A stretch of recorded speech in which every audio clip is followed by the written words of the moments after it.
شوفوا بقى حبايبي لما طلعت من التلاجة هنقطع بقى حته كده. تعالوا بقى ندوق ايه مع بعض طعمها ايه. شوفوا كمان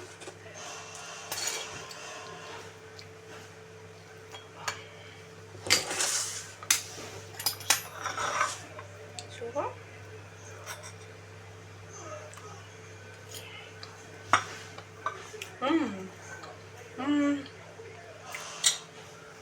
تحفة.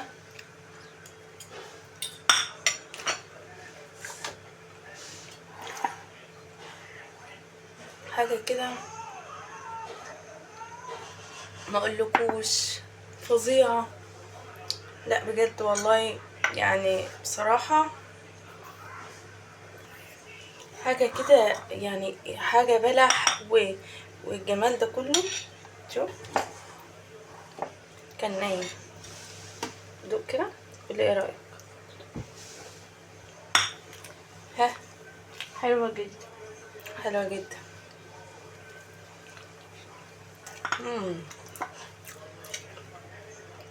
فعلا حلوة جدا فعلا. وعلى فكرة يعني الحاجات دي مهمة جدا للعيال في ايام الدراسة والكلام ده كله. بلح مفيد وطعمها في حتة تانية والله. والله طعمها فظيع يعني. البلح حطولها طعم غير طبيعي. جربوها بالطريقة دي هتعجبكم. وما تنسونيش بقى في لايك وكلمة حلوة منكم واشوفكم على خير. باي باي حبايبي الحلوين عاملين ايه؟ يا رب تكونوا بخير. بصوا بقى انا زعلانه قوي قوي قوي. الصفحه بادئه ان هي تنزل نزول غير طبيعي. المتابعين عماله تقل والمشاهدات عماله تقل ومش عارفه في ايه. يعني انا مش عارفه انا بعمل ايه في حياتي والله العظيم. انا بطلع بما يرضي الله. انا مش عارفه في ايه. ده لسه ببدأ بيقل لي ليه مش عارفه.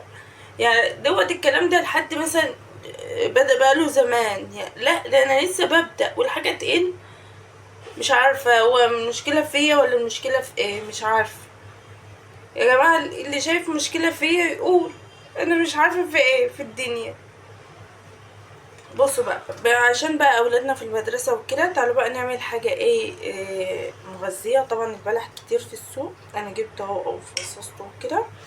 هنحطه بقى في كبه. طب انت هتعملي بايه؟ تعالوا ما اقولكم حاجه بقى. بصوا بقى مفيده وحاجه هتعجبكم وحاجه يعني ايه كلها من البيت واقتصاديه. انا اهو البلح اهو حطيته كله اهوت في الكبه. انت مطحنه اي حاجه عندك. هي دي اللي عندي. فانا هطحنها عشان بس الصوت. وهرجع لكم تاني واقول لكم ايه هنعمل ايه ونحكي حكاياتنا بقى. يا جماعه طحناها. هنبتدي بقى ايه حله فيها زيت. حله فيها زيت او حته سمنه زي ما انتوا عايزين. ونروح حاطين ايه البلح كله كده. وهنحطها على النار شويه تاخد وتدي. اما اقول لكم احنا هنعمل ايه تاني في شفشق الخلاط. تعالوا بس حاجه والله هتعجبكم يعني. بصوا وهتعملوها كل يوم وحاجات ايه يعني موجوده اهو يا جماعه. بصوا انا حطيتها ازاي اهو. نبتدي بقى ان احنا ايه حبه زيت او حبه سمنه نحطها كده على النار. نسيبها ايه يعني عشان بس البلح ما يبقاش باين قوي يعني فاهمني. ما يبقاش من اللي هو ايه يعني انا عايزاه يبقى طري. فاحنا هنسويها كده تسويه صغيره يعني بحيث ايه يبقى طعمها حلو. هنا بقى كوبايه ايه سكر في الخلاط. ماشي كوبايه ايه سكر. كوبايه سكر. كوبايه لا ربع كوبايه كده زيت اهو. وبس وليه في اسهل من كده. بيضه واحده. المفروض على فكره تحط له 4 بيضات. بس احنا بنعمل حاجات اقتصاديه يعني هنحط له 4 بيضات ازاي يعني. حبيت فانيليا. وهنضرب الخليط ده كله ضرب كويس جدا جدا جدا لغايه لما السكر يدوب. ماشي وارجع لكم. شوفوا بقى يا جماعه هي اهي عملناها شويه وسويناها شويه. عايزين بقى ايه نعملها ايه يعني تبقى ناعمة شوية، بس احنا مش هنعملها في الخلاط قوي، يا دوبك يعني ايه لفة كده بسيطة بحيث ان هي ايه يعني فاهميني تندمج مع تندمج مع الخليط. ماشي معلش العيال بقى والمدارس والله العظيم معصبين النهارده، يعني ما اقولكوش حاجه في منتهى الفظاعه. ماما احنا عايزين قلم سبوره، ماشي روحوا هاتوا قلم سبوره. الكلام ده من اول الاسبوع. هجيب المهم كل شويه اتصلوا ماما احنا جايين، ماما احنا جبنا القلم، ماما احنا جبناه خلاص، ماما احنا جايين في الطريق، ماما احنا خرجنا من الدرس، ماما احنا ربنا يخليهم طبعا ويرضيهم وكل حاجه، بس انا ما بنامش، انا تعبت، انا اعصابي تعبت. المهم اجا بعدها راح هو بقى جايب القلم بتاع السبوره، انا على السرير وبيفتح القلم كده، السرير كله بقى كله حبر، انا مش عارفه الحبر ده يطلع بايه، وتعبت من الصبح ده، حطيت كلور وحطيت رابس وحطيت مزيل وحطيت كل حاجه وكحول، مش راضي يطلع. خلاص ابني ماسك الطبق وخارج، اخته راحت جايه في وشه، راح الطبق راح مكسور. هما عايزين مني ايه؟ ها هي الدنيا عايزه مني ايه؟ اعيط ولا اعمل ايه بالظبط؟ ايه ده؟ هو في ايه عندهم؟ يا جماعه انا ضربتها ضربه صغيره يعني، شوفوا حتى هتلاقوا البلح اهو باين اهو، شوفوا شايفينه البلح باين اهو كده. احنا عايزين حاجه يعني وجبه بما ان البلح مفيد وكده، ف قلت يعني اعمل لهم حاجه بالبلح كده حلوه في نفس الوقت جديده، ويا رب بس تعجبهم. وهعمل لهم بقى صوص من فوق الوش كده حلو. تعالوا بس معايا، خليكم معايا بس للاخر. انا بقى بحب احط بيكنج باودر الاول زي ما انتم عارفين.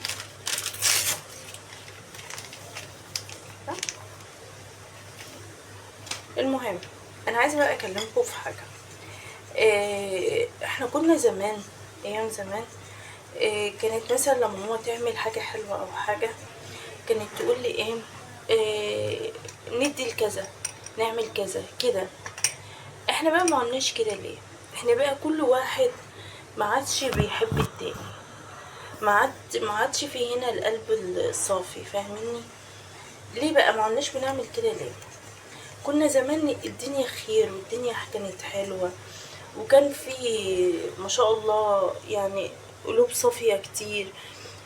كنا نعمل الأكل ما شاء الله، كان لنا كلنا، يعني البيت كله كان ياكل، البيت اللي هو العمارة، عشان لعله حد شمها وما كانش يعرف، لان كده كنا بنعمل كميات.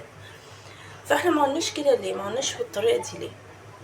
احنا بقينا ناس وحشين قوي. يعني انا امبارح شفت موقف يا جماعه، كان كل العماره تاكل منها، كنا بنعمل كميات عشان ده لعله ده جاي، املي لي ده طبق، املي لي ده طبق، املي لي ده طبق. امبارح شفت موقف في حد كان عايز، يعني كان في عند مخبز بتاع قراميش وحاجات من دي اللي هو المخبوزات، فواحده كانت يعني ما معهاش فلوس، فبتقول له والله انا جعانه فممكن اخد من دي، فراح قايل لها إيه القطعه ب5 جنيه. قالت له والله يا ابني انا كنت شغاله وما اشتغلتش بحاجه النهارده، فمعلش ساعدني يا عم، ايه يعني هي ما طلبتش شحاته على فكره، ساعدني يا عم ربنا يفرجها عليا وانا ماشيه ابقى اديك ايه حقها، لان انا ريقي ناشف من الصبح وجعانه. قال لها لا يا حاجه ما ينفعش. ايه القساوه دي؟ ايه في ايه؟ 5 جنيه، 5 جنيه في ايه؟ ده لو معايا جنيه وحد قدامي محتاجه والله العظيم ولا يهمني فلوس. ما عدناش بنعمل خير لحد، ده اللي انا شوفته، اللي انا بقابله. كنا زمان كان بابا الله يرحمه كان لما يجيب كنت بشوفه كان يجيب لنا جبن او حلاوة او كلام من ده، والله العظيم يا عيني كان في حد يعرفه يقف كده غلبان، ولد غلبان، وكنت صغيرة وفاكراه، يقف كده غلبان يروح مطلع حتة حلاوة كده ويحطها له في بقه. والله العظيم احنا كان زمان خير قوي، وكان زمان حاجات حلوة قوي. ما عادش في حاجات من دي، ما عادش حد بيعمل خير ليه؟ ده احنا مسلمين، صح ولا انا غلطانة؟ يعني مناظر بشوفها وحاجات قعدت بشوفها بتزعلني قوي. يا جماعة لا، احنا ديننا دين الاسلام، احنا مسلمين، احنا عندنا القرآن بيقولك الصدقة، يعني ده انت بيقولك يعني تداووا مرضاكم بالصدقات. عندك دي رزق صدقة، عندك حد مريض صدقة، عندك حد توفى صدقة، ده كله اللي الصدقات دي.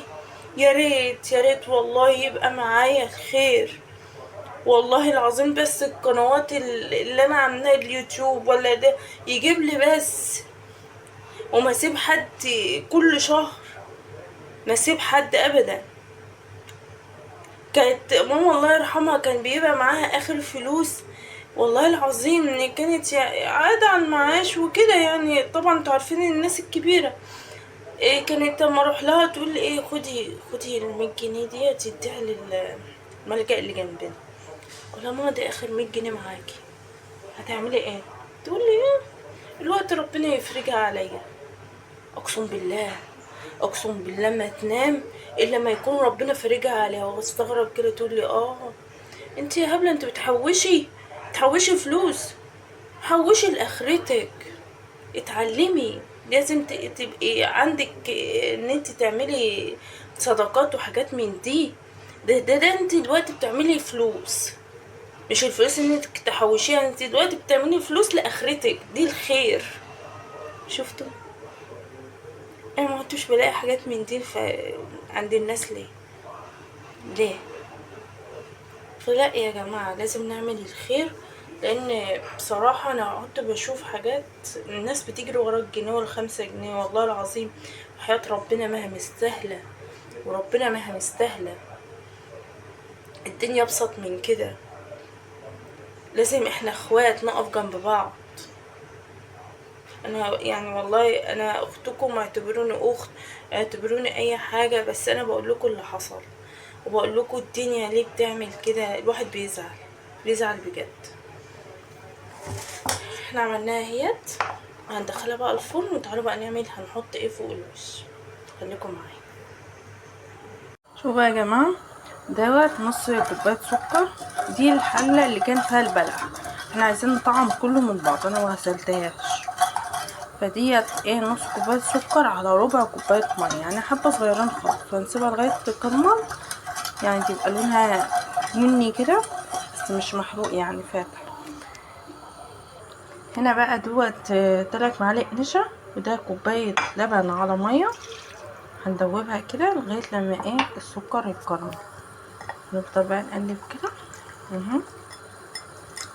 لغايه بقى اما السكر يتكرمل. كل ده والكيكه في الفرن. شوفوا يا جماعه، لغايه ما تبقى لونها كده، بصوا بقى اللبن كده بشويه بالنشا اللي احنا عاملينه، ما تقلقوش خالص، بس اهم حاجه توطوا النار، وتحاولوا ان انتوا بقدر الامكان تدوبوها كده بشويش، هي هتمشي معاكم. وطوا النار وحبه حبه، عشان انا ماسكه بس الموبايل وبصور بايد وبعمل بايد، فمش ماسكه متقلقوش، هي هتدوب معاكم حبه بحبه، هتدوب معاكم. يا جماعه الكيكه لما طلعت، انت ممكن تسيبيها كده بالبلح عادي، وتحطها حتى في اللانش بوكس بتاع الاولاد وهم رايحين المدرسه كده.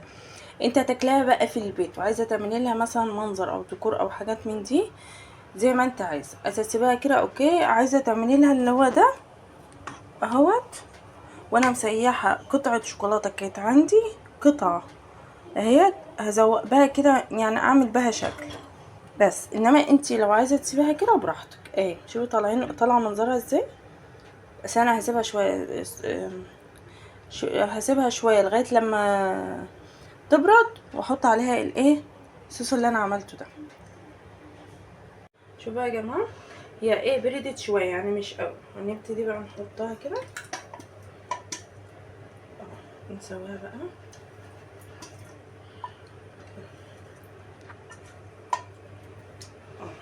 هي سهله يعني اول ما تبرد هتلاقي ايه تقلت معانا كده. شايفين بقى المنظر؟ يا لهوي.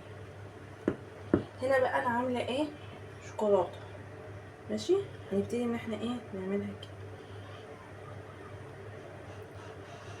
طبعا هيقولوا لي يعني ايه شوكولاته وكده كتير، لا هي بصوا هي حاجات كلها غذاء للاولاد، يعني بلح إيه شوكولاته حاجات من دي تقويهم يعني ايه عن المذاكره على اللي هم فيه يعني.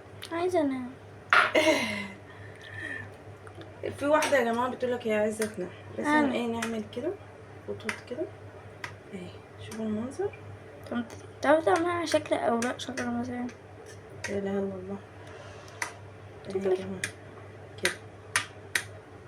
حاسه ان انتي جايباها مش شارع. بجد عجبتك؟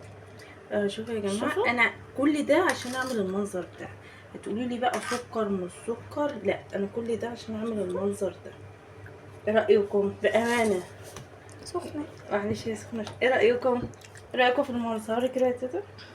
ايه رايكم؟ شوفوا بقى عملنا حاجه حلوه ازاي بامكانيات بسيطه اهي قدامكم كل حاجه اهو. انا عملت شوكولاته مع ده عشان اوريكم ان انا هعمل الشكل كده. ايه رايكم؟ تحفه صح يا تيتا؟ اهي. اما هندخلها بقى التلاجة شويه بصي كده ده واما على تطلع. شكل قلب. اه هتطلع بقى اما ندخلها التلاجة واما تطلع نقطعها بقى وندوق مع بعض. شوفوا بقى يا حبايبي لما طلعت من التلاجة هنقطع بقى حته كده. تعالوا بقى ندوق ايه مع بعض طعمها ايه. شوفوا كمان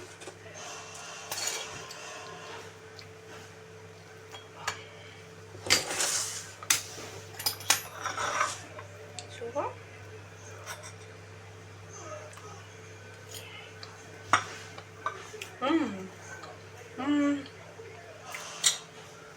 تحفة.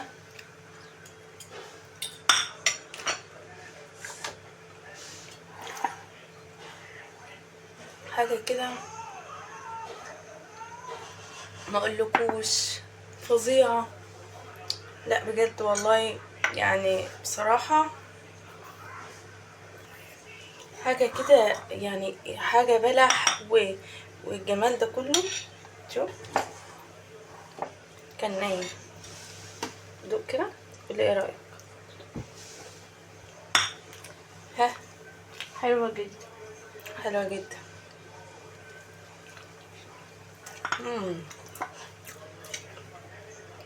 فعلا حلوة جدا فعلا. وعلى فكرة يعني الحاجات دي مهمة جدا للعيال في ايام الدراسة والكلام ده كله. بلح مفيد وطعمها في حتة تانية والله. والله طعمها فظيع يعني البلح حطولها طعم غير طبيعي. جربوها بالطريقة دي هتعجبكم. وما تنسونيش بقى في لايك وكلمة حلوة منكم واشوفكم على خير. باي باي.